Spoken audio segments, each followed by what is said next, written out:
अवधूत चिंतन श्री गुरुदेव दत्त श्री स्वामी समर्थ। मी प्राजक्ता तुमच्या सगळ्यांचं स्वामीमय राशी भविष्य या आपल्या यूट्यूब चॅनलमध्ये मनापासून स्वागत करते।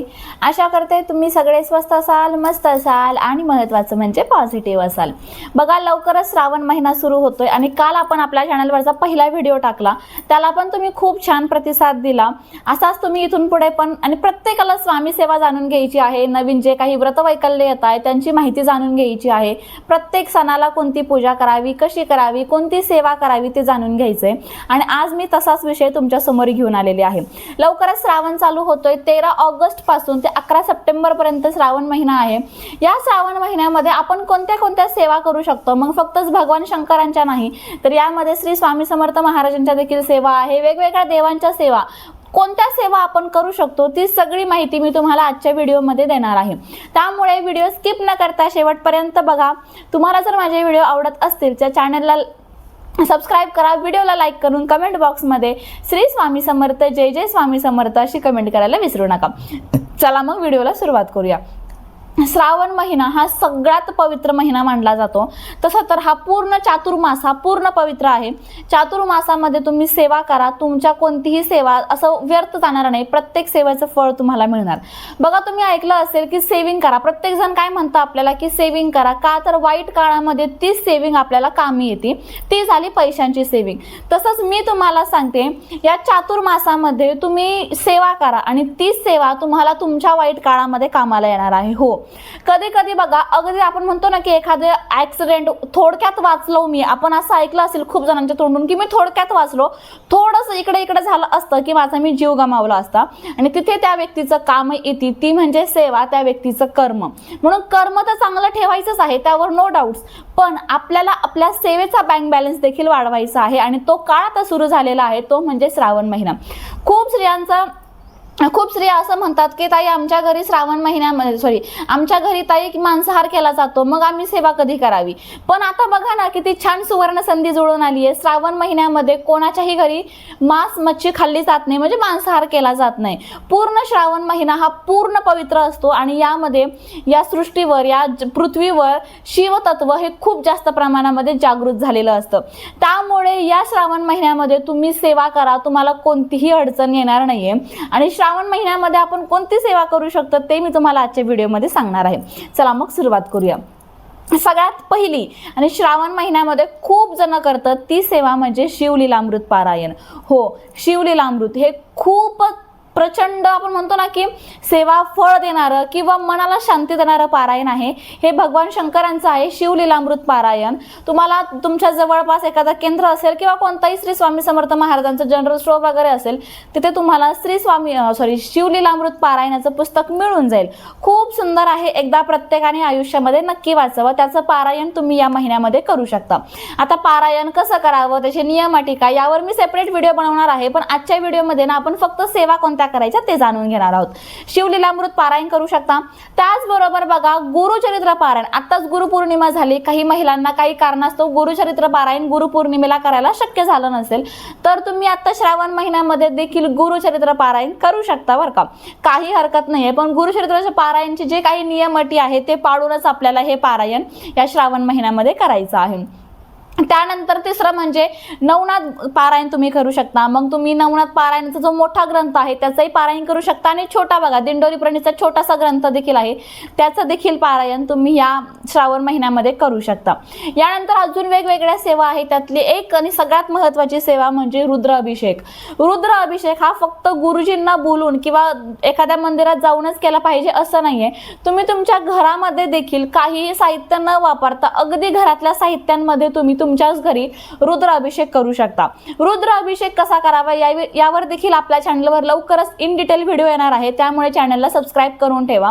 प्रत्येकाकडे बघा दिंडोरी प्रणीत सेवेचं पुस्तक असेल, नित्य सेवेचं पुस्तक, त्यामध्ये सगळी माहिती आहे, म्हणजे काय वाचायचं काय नाही हे मी तुम्हाला सांगणार आहे, पण त्या एका पुस्तकामध्ये सगळं आहे। त्यामुळे ते पुस्तक अजून घेतलं नसेल तर नक्कीच तुम्ही तुमच्या जवळच्या केंद्रामधून ते घ्या, नित्य सेवेचं पुस्तक, ज्यामध्ये सगळी माहिती उपलब्ध आहे। म्हणजे ती चौथी सेवा झाली ती म्हणजे रुद्राभिषेकाची सेवा. ती पण खूप म्हणजे खूप पॉवरफुल आहे. तुम्हाला मुलबाळ होत नसेल, तुम्हाला स्वतःचं घर होत नसेल, तुम्हाला कायम आर्थिक चणचण भासत असेल, तर तुम्ही त्यासाठी ही रुद्राभिषेकाची सेवा करा.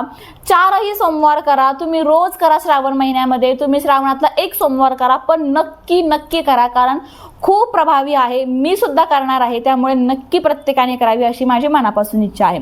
त्यानंतर बघा, आपण प्रत्येक पौर्णिमेला सत्यनारायण करतो घरच्या घरी, आणि खूप जणांचं म्हणणं आहे की श्रावण महिन्यामध्ये ना एक तरी सत्यनारायण झालं पाहिजे. मग ते गुरुजीला बोलवूनच करावं असं काही नाही, आपण देखील घरच्या घरी सत्यनारायण करू शकतो. ते सत्यनारायण आपल्याला श्रावण महिन्यामध्ये तुम्ही 1 करू शकता, तुम्ही 5 करू शकता, तुम्ही 11 सत्यनारायण देखील करू शकता. ते देखील कसे करायचे याचा पण व्हिडिओ आपल्या चॅनलवर येणार आहे, म्हणून सांगते, चॅनलला नक्की सबस्क्राईब करून ठेवा.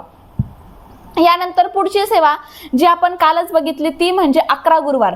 खूप जणांना गुरुवार करायचे आहे स्वामींचे, त्या गुरुवाराला सुरुवात तुम्ही श्रावणमध्ये करू शकता. बघा, श्रावण महिना या वर्षी श्रावण महिन्याची सुरुवातच ही गुरुवारपासून होणार आहे. गुरुच्या आशीर्वादापासून श्रावणची सुरुवात होणार आहे. नक्कीच तुम्ही या श्रावण महिन्यापासून, या गुरुवारपासून तुम्ही 11 गुरुवारची सुरुवात करू शकता. त्यानंतर पुढची सेवा आहे ती म्हणजे वैभव लक्ष्मी व्रत. या श्रावण महिन्यात प्रत्येक स्त्रिया वैभव लक्ष्मीचं व्रत करत असते, तर प्रत्येकीने करावं. वैभव लक्ष्मीच्या व्रतामुळे जे काही दुःख दरिद्री असेल ती सगळी संपते आणि आपल्या आयुष्यामध्ये फक्त आणि फक्त भरभराटी येत असते. याचा अनुभव कित्येक स्त्रियांना आला असेल. त्यानंतर पुढची सेवा, खूप जणांचं म्हणणं होतं की ताई पशुपती व्रत श्रावणमध्ये करता येतात का? तर हो, जर तुम्ही श्रावण महिन्यातले जे सोमवार आहे, जे आपण म्हणतो ना की श्रावण महिन्यामधले सोमवाराचं व्रत जर तुम्ही करत नसाल तर तुम्ही नक्कीच या महिन्यामध्ये पशुपती व्रत करू शकता. पण तुम्ही श्रावण महिन्यामध्ये जर प्रत्येक सोमवारचं व्रत करत असाल, म्हणजे फक्त श्रावण सोमवारचं व्रत तुम्ही करत असाल, तर तुम्हाला पशुपती करता येणार नाहीये, कारण एका दिवशी एकच उपवास लागू पडतो. मग तुम्ही एकतर पशुपती करू शकता किंवा तुम्ही श्रावण महिन्यामधले सोमवार करू शकता. आणि पशुपती व्रत तुम्ही श्रावण संपल्यावरही करू शकता. तुम्ही वर्षभरामध्ये कधी पण पशुपती व्रत करू शकता. त्यानंतर साध्या सोप्या सेवा सांगायला गेलं तर तुम्ही रुद्र गायत्री मंत्र रोज 1 माळ जप करू शकता. महामृत्युंजय मंत्र आहे, ओम त्र्यंबकम यजामहे सुगंधिम पुष्टिवर्धनम, हा जो महामृत्युंजय मंत्र आहे त्याची तुम्ही रोज 1 माळ जप करा. जास्त नाही, पण रोज 1 माळ तरी कमीत कमी त्याची जप आपण करू शकतो.